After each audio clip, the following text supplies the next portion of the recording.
নমস্কাৰ। পাঠ কৰিবলৈ লৈছোঁ অঞ্জনা শৰ্মাৰ এটি সুন্দৰ কবিতা, বৰষুণ যাকে কৈছিল তুমি আহিবা।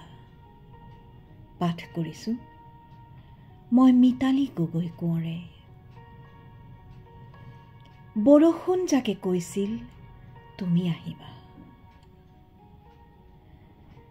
আজি বহুদিন পাৰ হ'ল তোমালৈ বাট চোৱা, ক'তা তুমিতো নাহিলা। বতাহতে চিঠি এখন গাঁঠি নিদিলা কিয়? ঘৰৰ পদূলিৰ শেৱালিজোপাত ওলমাই থৈ গ'ল হয়। আবেগেৰে চুমা এটি আঁকি খুলিলোহেঁতেন সমস্ত হেঁপাহ ঢালি। উত্তৰত লিখিলোহেঁতেন স্নেহত অংকুৰিত হোৱা সম্বন্ধবোৰ, বাৰ্তালাপত বৈ যাবলৈ দিয়া, অনুভৱবোৰক সজাবলৈ দিয়া এটি সেউজীয়া সপোন,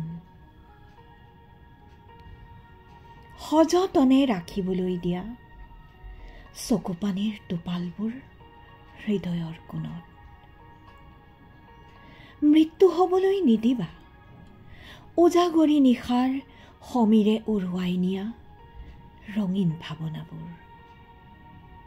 চেদেলি ভেদেলি হ'ব মন পৰশা খবৰবোৰ।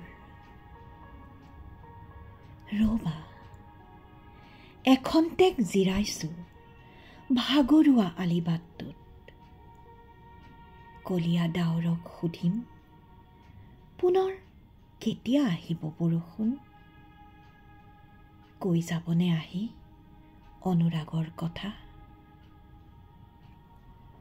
বৰষুণ যাকে কৈছিল তুমি আহিবা।